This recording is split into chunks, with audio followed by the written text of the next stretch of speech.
Welcome to Point Antarctica. If you are not too familiar with the Overwatch lore, this is where May was stationed back a long time ago when the Overwatch was still active. Now, there's a bit of a dark story that happens here, and I thought it might be interesting just to cover off some of the bits and highlight some of the areas in the map. Now, if you don't know May's history, she was a brilliant climatologist and she was sent to Point Antarctica to study changes in weather patterns where there were some severe weather pattern changes going on. Some believed them to be caused by Omnic, some just believed it was a case of natural changes and rapid population. Now, the story is kind of a bit dark. Basically, we'll kind of unveil that as we go through. So if we come into here, we're in the climatology section, and on the right immediately is what I believe is May's desk. Clues being the cute little cuddly toy. The paddle, of course. We know that May has got a spray where she is a table tennis player. We have a tea set as well. And we've got some Yetis and Yeti drawings on the wall here. And what could possibly be Winston? I very much think that is Winston. Now we can see here there is a storm alert. So something happened whilst they were stationed here. Some kind of storm that basically led to them.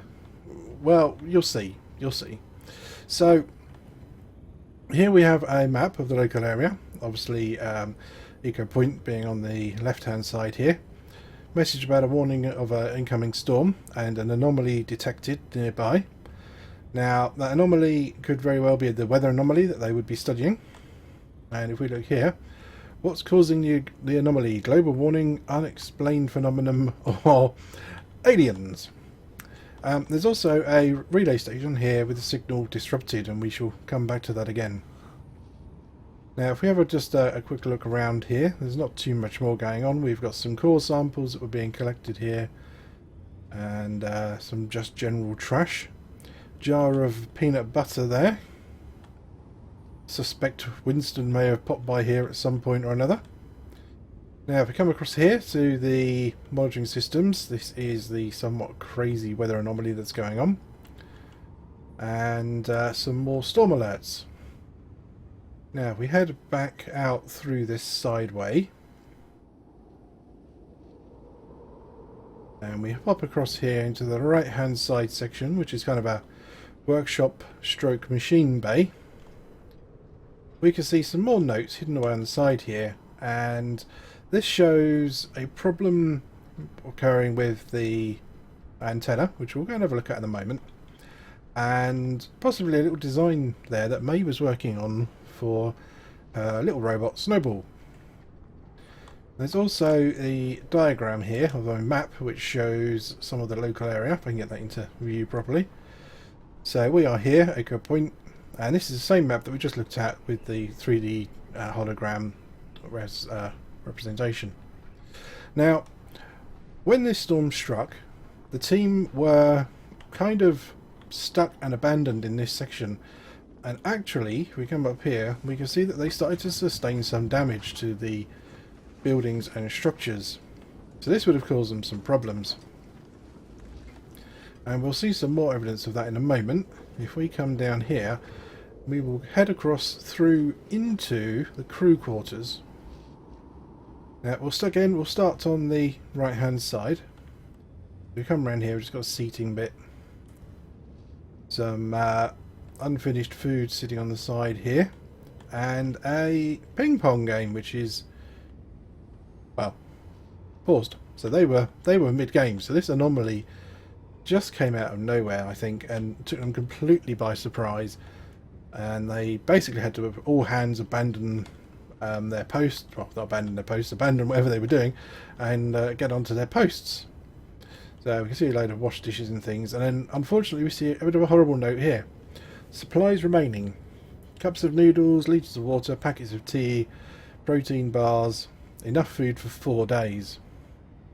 And a nice little picture of May there with some noodles.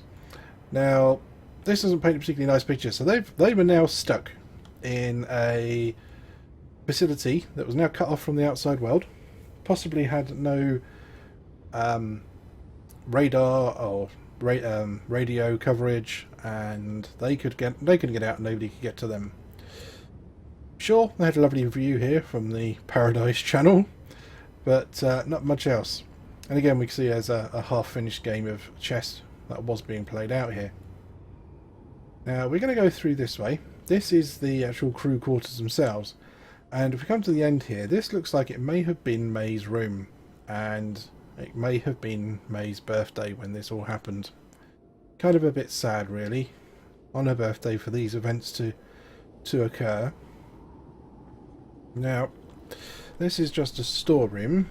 Before we head across into the final section, we're just going to come through into here, which is marked as battery storage. And we can also see they were low on power, so they've got 70% additional supply depots required. Not good. Now, this could be the result of the solar arrays and battery power all being run for the period of time that May was in the frozen state.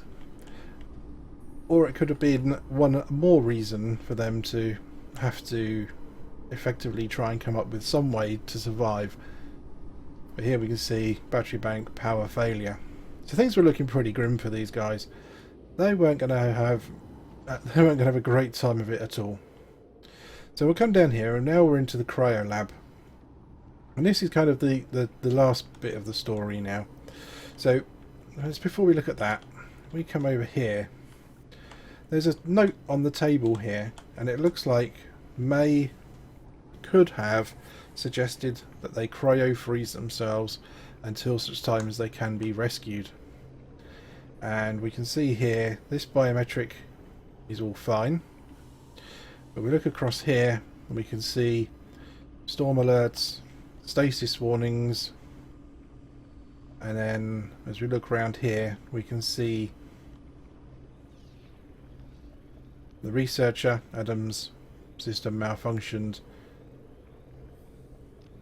McCready engineering malfunction, Opara cryonics malfunction, Torres cryonics malfunction, and Arrhenius climatology malfunction. So these are the unfortunate teammates that didn't survive through the cryo freezing process. And this is a single open pod, which we believe to be May's. We can't really get into a good angle to read the pod. However, we have one clue, and that is this cute little pair of Yeti slippers just sitting here by the side of the pod.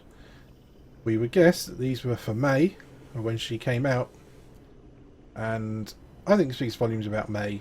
She's, you know, a kind of a happy sort of person, and given that she's gone through all of this, she's lost all of her teammates and possibly friends, I think she's doing quite well to be quite as happy and cheerful as she is.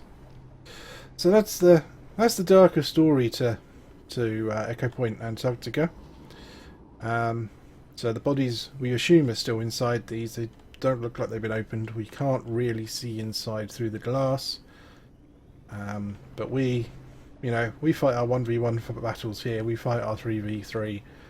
But just bear in mind, these guys' bodies are still here because they weren't rescued, and the cryogenic chambers failed before the rescue parties turned up and eventually saved May.